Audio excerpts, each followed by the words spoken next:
Le cours de cette semaine est dédié à l'élévation de l'âme de Déborah Noah, Bat Corinne Ayala. Bonjour à tous et à toutes et merci de nous rejoindre pour ce nouvel épisode d'À l'écoute de la Paracha, le dernier de Sefer Bereshit. J'aimerais tout d'abord remercier tous ceux et toutes celles qui ont suivi, partagé, commenté.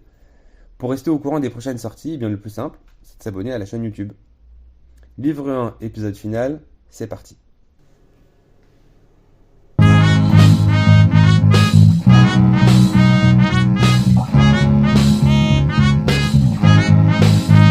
Don't you ever be sad. Lean on me when times are bad. When the day comes and you're down in a river of trouble and about to drown, just hold on. Moses is coming. Hold on. Moses is coming. La semaine dernière, nous avions suivi le personnage de Sérach, la fille de Hacher. Et cette semaine, c'est sur le personnage de Yosef que nous allons dire quelques mots, puisque c'est lui qui clôt le Sefer Bereshit. Et que nous dit-il dans les 3 derniers versets de notre paracha, et donc de tout le Sefer? Eh bien, Yosef s'adresse à ses frères et leur dit la chose suivante. Je vais mourir, et Dieu se souviendra assurément de vous, et vous fera monter de ce pays-là vers le pays qu'il a promis à Abraham, Israël et Yaakov. Et Yosef fait jurer les Bnei Israël en leur disant, Hachem se souviendra de vous, et vous ferez monter mes ossements d'ici. Et Yosef décède à l'âge de 110 ans. Il fut embaumé et placé dans un cercueil en terre d'Égypte. Replaçons ces mots dans le contexte général de Bereshit. Bereshit, c'est le livre qui nous raconte la création du monde, l'histoire des patriarches, toutes les promesses qui leur ont été faites, tout ce qui leur est arrivé. C'est un livre où il se passe énormément de choses, et énormément d'amorces aussi de l'histoire future des Bnei Israël. Et on se serait attendu à ce que le livre se termine sur une note plutôt positive, plutôt encourageante. Et en fait, pas du tout. Quand on lit la fin du Sefer Bereshit, on est un petit peu dans le trouble, on n'est pas très bien, parce qu'on sent que les prémices de l'esclavage en Égypte se sont déjà mis en place. Bien des années auparavant, Abraham avait reçu une révélation divine lors de Brit Ben Abetarim, l'alliance entre les morceaux, et Hachem lui avait dit tes enfants seront esclaves, et pendant 400 ans, ils seront esclaves, et je les ferai sortir de là-bas avec beaucoup de richesses. Et donc cette prophétie commence déjà à se réaliser depuis plusieurs années parce que, Yaakov et toute sa famille se trouvent en Égypte puisqu'ils y sont descendus pour retrouver Yosef et y passer le reste de la famine. Et c'est à ce moment-là que les problèmes commencent, puisqu'ils se trouvent maintenant tous en Égypte et les conditions sont réunies pour amorcer l'esclavage égyptien. D'ailleurs, la paracha de Vaïchi est ce qu'on appelle une paracha stouma. Qu'est-ce que ça veut dire? Habituellement, dans le Sefer Torah, entre chaque paracha, il y a un petit espace qui marque la séparation entre la fin d'une paracha et le début de la suivante. Pour Vaïchi, il n'y a pas de séparation. Si vous regardez dans le texte même d'un Sefer Torah, j'essaierai de vous mettre une illustration à ce moment-là dans la vidéo, si vous regardez, les mots se suivent, comme lorsqu'un verset en suit un autre. Et le Hakadat Yitzhak nous explique que cette paracha est stouma, parce que justement, à partir du moment où Yaakov décède, dans notre paracha, l'asservissement en Égypte a déjà débuté. Alors évidemment, c'était très subtil, c'était pas encore vraiment assumé, et ça a commencé par une restriction de liberté. Yosef a dû négocier avec Pharaon pour aller enterrer son père en Canaan, comme il lui avait promis sur son lit de mort. On se serait attendu à ce que Yosef, c'est quand même le second du pays le plus important du monde à ce moment-là, on se serait attendu à ce qu'il puisse être libre de ses mouvements. Non. Yosef a dû faire du chantage à Pharaon. Je vous explique. En Égypte, en ce temps-là, celui qui parlait le plus de langues, c'était lui le boss.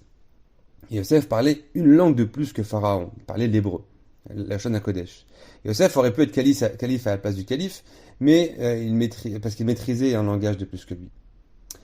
Et Pharaon lui avait dit, écoute, tu le gardes pour toi. Et lorsque Yosef, doit respecter sa promesse envers Yaakov et l'enterrer en Canaan, Pharaon, au début, refuse. Et Yosef lui dit, tu te rappelles de notre deal? Tu veux que j'aille balancer mon dossier à tout le monde? Pharaon lui dit, ok, vas-y. Et même si tant que Yosef était en vie, et que du fait de sa position au sein du gouvernement égyptien, sa famille bénéficiait d'une protection, celle-ci va aller en se délitant une fois qu'il sera décédé. Et il sait que la situation va se dégrader Et c'est d'ailleurs la raison pour laquelle il ne leur demande même pas d'être enterrés immédiatement en Canaan, à l'instar de Yaakov qui lui avait demandé. Parce que Yosef sait très bien que les Égyptiens ne le laisseront pas sortir d'Égypte. Mais, comme ses ancêtres avant lui, Yosef a une foi totale en la promesse divine, et cette foi, cet espoir vivace, il veut les transmettre à son tour, et il veut les transmettre sous la forme d'une promesse que les générations à venir devront se passer de génération en génération. Parce qu'il faut se rappeler quand même que l'exil égyptien, c'est pas un an ou deux, c'est des générations. Donc là, en fait, il fait jurer une génération qui devra faire jurer celle d'après, et ainsi de suite.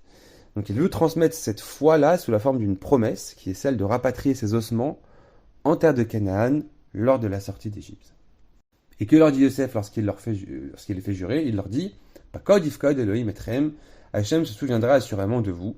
Et souvenez-vous, la semaine dernière, nous avions parlé des 5 lettres de l'alphabet hébraïque qui sont doublées, les lettres Mem, Nun, Tzadik, P et Chaf, et que chacune de ces lettres-là doit servir à une libération donnée. Et ici, c'est la lettre P qui servira à la libération d'Égypte. Pakod, Ifkod.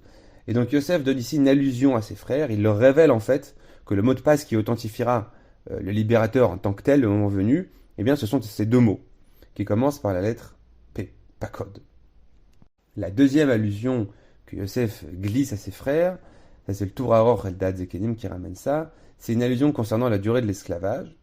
Initialement, ce qui était prévu, c'était 400 ans, mais dans les faits, on voit qu'il y a eu une réduction de peine puisque l'esclavage a duré 210 ans, ce qui représente donc 190 ans de moins. Et lorsque vous prenez le mot pakod avec un vav, la valeur numérique de ce mot, je vous le donne dans le 1000, est 190. Mais à part ça, pourquoi est-ce que le Sefer Bereshit ne se termine pas d'une façon un peu plus joyeuse, d'une façon un peu plus hollywoodienne? Je voudrais vous proposer la lecture suivante. La clôture de Bereshit, qui est, comme nous l'avons dit, une amorce de l'exil, n'est pas qu'un effet de style pour créer un suspense, une tension juste avant Sefer Shemot. Elle est porteuse d'un double message qui est ici délivré par Yosef. Premièrement, Yosef veut rafraîchir, rétablir auprès de sa famille, de ses frères et donc de leurs descendants après eux, la promesse divine de la délivrance et du don de la terre de Canaan. Et comme on l'a dit précédemment, il matérialise ceci par cette promesse de ramener sa dépouille en Canaan. Et cette promesse-là, les Béné Israël s'y attacheront durant toutes ces années parce qu'il faut quand même avoir sacrément foi en l'avenir pour faire promettre les enfants et les petits-enfants. Imaginez-vous que vous faites promettre à vos enfants et vos petits-enfants et à vos arrière-arrière-petits-enfants après eux que dans 200 et quelques années, vous voulez que telle chose soit réalisée. Donc, c'est vraiment un ancrage qu'il leur propose, qu'il leur offre dans l'alliance et dans la promesse divine. Le deuxième message est plus global. Yosef leur dit en filigrane, ne nous apitoyons pas sur le passé glorieux qui a été décrit dans Sefer Bereshit. Effectivement, nous avons Avraham, Yitzhak, Yaakov. Et là, tout à coup, on se retrouve dans un pays, on est étranger, un pays qui va nous asservir. On pourrait se morfondre? Non. Ceci est une étape difficile, mais une étape essentielle, cruciale. Et elle est tellement importante qu'elle a été annoncée des années auparavant à Avraham Avinu. Et cette étape-là, nous devrons la traverser et même construire dessus. Puisque cette étape-là constituera la naissance du peuple d'Israël à proprement parler. Quelques mots sur Yosef. Son mérite était tellement grand que lors de la sortie d'Égypte, alors que tout le monde était en train de s'organiser, de faire des matzot, de récupérer aussi les richesses qui leur avaient été promises par la prophétie, c'est Moshe lui-même qui était affairé à récupérer le tombeau de Yosef, et à le faire remonter du Nil où il avait été déposé, afin de respecter le serment.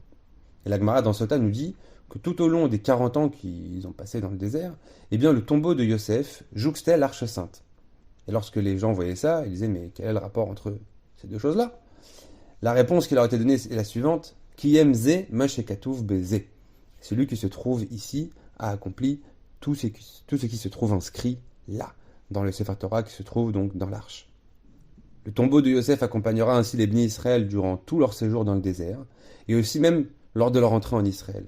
Dans le Sefer Yoshua, lors de la conquête d'Eretz Canaan, le tombeau continuera de les accompagner, et Yosef ne fut mis en terre qu'à la toute fin de Sefer Yoshua. C'est vraiment l'avant-dernier verset qui nous décrit l'inhumation de Yosef.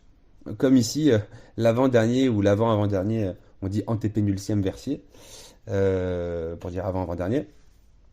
Verset de Sefer Bereshit. Il y a une sorte de parallèle qui est fait ici. Et donc Yosef sera inhumé à Shrem, qui est la ville où il avait été vendu par ses frères. Comme pour boucler la boucle, dire que finalement chaque étape était nécessaire, même la vente de Yosef, qui a servi des fins qui sont bonnes. Donc la fin de Sefer Bereshit, en réalité, c'est une amorce et c'est une ouverture pleine d'espoir sur Sefer Shemot et sur le livre donc, de la délivrance. Merci beaucoup pour votre fidélité. Continuez à suivre et à diffuser autour de vous. Shabbat Shalom.